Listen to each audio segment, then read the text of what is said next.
చెప్పే తప్ప ఇదేదో కేసీఆర్ గారు చెప్పిననో కేసీఆర్ గారు తొలి ముఖ్యమంత్రి కాబట్టే ఇది ఆయన నిర్ణయం తీసుకున్నాను అనుకుంటున్నారు. ఇది కేసీఆర్ గారు తీసుకున్న నిర్ణయం కాదు.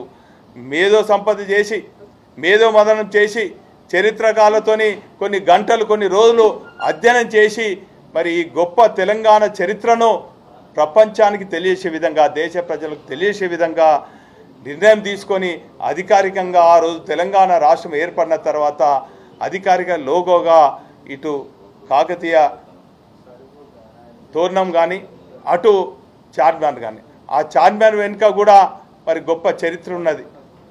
మరి ఆ రోజు నిజాం కాలంలో మరి ప్లేగ్ వ్యాధి వస్తే వేలాది మంది చనిపోతే ఆ ప్లేగ్ వ్యాధిని నిర్మూలన తర్వాత మరి ఆ చిహ్నంగా పెట్టినటువంటి చార్మినార్ ఈరోజు అదేదో ముస్లిం చెందింది అనుకుంటున్నారు, కానే కాదు. ఇది మత సామ్రాజ్యానికి ఉన్నటువంటి చార్మినార్ చిహ్నం. దయచేసి మత సామ్రాజ్యాన్ని దెబ్బతీసే విధంగా ఈ తెలంగాణ ప్రాంతంలో మీ దుశ్చర్యలు చేపట్టకని చెప్పి ఒక బాధ్యత ఉన్న పౌరునిగా తెలంగాణ బిడ్డగా మరి ఈరోజు కాంగ్రెస్ నాయకులకు విజ్ఞప్తి చేస్తున్నాం. ఈరోజు ప్రజలందరూ కూడా ఆందోళన చెందుతున్నారు, ఆవేదన చెందుతున్నారు. మరి ఈ తుగ్లక్ పనులు కనుక ఈ ఆపకుంటే ఈరోజు మరి రాష్ట్ర లోగో నుంచి చార్మినార్ కాకతీయ తోరణం పోతుంది, రెండోసారి చార్మినార్ లోగో పోతుంది. ఆ తదుపరి కాకతీయులు నిర్మాణం చేపట్టినటువంటి సమైక్య రాష్ట్రంలో అన్నీ కూడా ఎడారిగా ఉన్నటువంటి చెరువులన్నింటిని కూడా తెలంగాణ రాష్ట్రం ఏర్పడిన తర్వాత మిషన్ కాకతీయ పేరిట తెలంగాణ తొలి ముఖ్యమంత్రి కేసీఆర్ గారు తవ్వించినటువంటి వేలాది చెరువులన్నీ కూడా మీరు పూడుస్తారా అని చెప్పి తెలంగాణ రైతాంగంలో ఒక ఆందోళన ఉన్నది. తెలంగాణ ప్రజల్లో ఒక ఆవేదన ఉన్నది. మొన్ననే కేసీఆర్ గారు కృషి ఫలితంగా అనేక మంది మా రామప్ప దేవాలయానికి యునెస్కో గుర్తింపు రావాలంటే దానికి గుర్తింపు వచ్చిన తర్వాత దాన్ని ఏమైనా ఆ గుర్తింపు కూడా రద్దు చేస్తారా, లేక మా భద్రకాళమ్మ ఆలయాన్ని ఏమైనా మూస్తారా, వేస్తంబల ఆలయాన్ని ఏమైనా కూల్స్తారా అనేది ఒక ఆందోళన చెందుతున్నారు. కాబట్టి దయచేసి ఈ ఆందోళనకు స్వస్తి పలకాలే.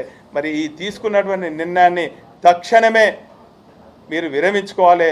దానికి మరి ఇక్కడ ఉన్నటువంటి మా ఇద్దరు సోదరమణులు మా సీతక్క కానీ మా సురేఖక్క కానీ చొరవ తీసుకొని మీకున్నటువంటి పలుకుబడి ఉపయోగించి ప్రత్యేకించి వరంగల్ ప్రజల మనోభావాలతో ఆడుకోవద్దు. మీకున్న పలుకుబడి రేవంత్ దగ్గర ఉపయోగించి ఈ తుగ్లక్ నిర్ణయాన్ని వెనుక తీసుకోవాలని చెప్పి విజ్ఞప్తి చేస్తున్నాం, హెచ్చరిస్తున్నాం.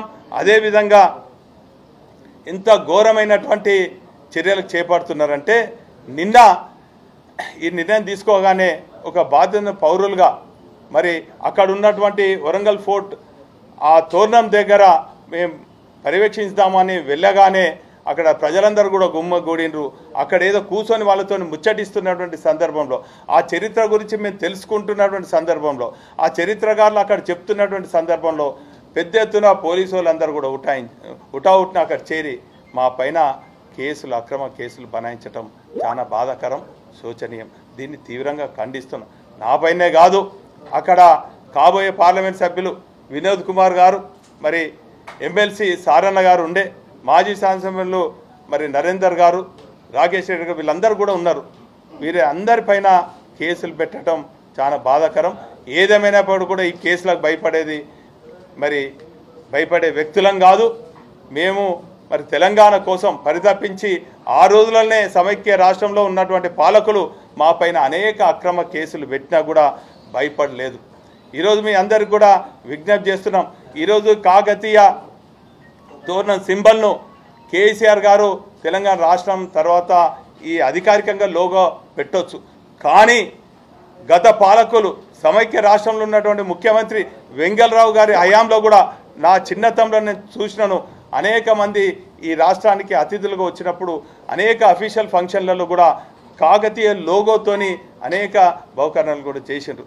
చార్మినార్ లోగోతోని అనేక సందర్భాలలో మరి ప్రజెంటేషన్ చేసిండ్రు. అంటే గత పాలకులను కూడా కాదని మరి ఈరోజు చివరికి ఒక విషయం మీ అందరితో చెప్పదలుచుకున్నా.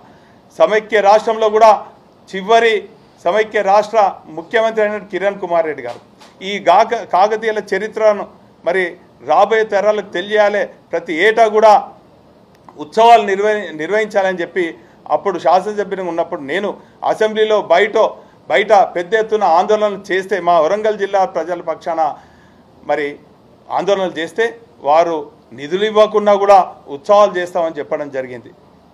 అంటే ఆ రోజు సమైక్య రాష్ట్ర కాంగ్రెస్ ముఖ్యమంత్రి కూడా మరి కాకతీయ లోగోతోనే ఆ ఉత్సవాలు చేయటం జరిగింది.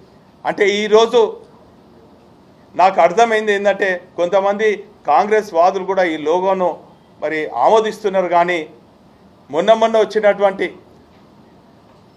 సమైక్యవాది చెప్పు చేతుల్లో నడుస్తున్నటువంటి కాంగ్రెస్ ముఖ్యమంత్రి అయిన రేవంత్ రెడ్డి గారికి మాత్రం మరి ఇవన్నీ కూడా ఈ లోగోలను ఈ సరిహద్దులను కూడా మళ్ళీ చెరిపేసి సమైక్యవాదానికి తెరలేపే విధంగా వీరి నిర్ణయాలు ఉన్నారు. కాబట్టి దయచేసి తెలంగాణ వాదులు అందరూ కూడా విజ్ఞప్తి చేస్తున్నాం. తెలంగాణ ఉద్యమం కూడా మరి ఈ జిల్లా కేంద్రం నుంచి నగరం నుంచే మరి ప్రారంభమైంది. కాబట్టి మరి తెలంగాణ ఉద్యమం మరొక్కసారి మరి ఈ లోగోలోను మరి తీసేసే నిర్ణయాన్ని విరమించుకునే వరకు కూడా దశల వారీగా ఆందోళన చేయాలి.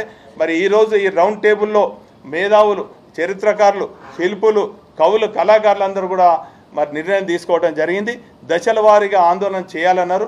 అందులో భాగంగా రేపు కాలేజీ సెంటర్లో ధిక్కార స్వరమైన వినిపించినటువంటి మా కాలేజీ గారి సెంటర్లో పెద్ద ఎత్తున మానవహారం మరి ఏర్పాటు చేయడం జరుగుతుంది. ఒకవేళ రేపు ఈ నిర్ణయం కనుక విరమించుకోకుంటే ఖచ్చితంగా ఈ నిర్ణయాన్ని ప్రజా వ్యతిరేక నిర్ణయంగా మేము భావిస్తున్నాం.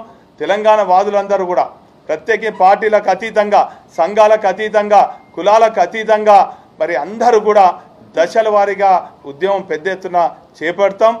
ఈ నిర్ణయాన్ని విరమించుకునే వరకు మేము ఆందోళన చేపడతామని కూడా ఈ సందర్భంగా తెలియజేసుకుంటూ మరి ఈ రౌండ్ టేబుల్ సమావేశంలో మరి నిర్ణయం తీసుకున్నటువంటి మేధావులకు, చరిత్రకారులకు, కవులకు, కళాకారులకు, విద్యార్థులకు అందరికీ కూడా పేరున కృతజ్ఞత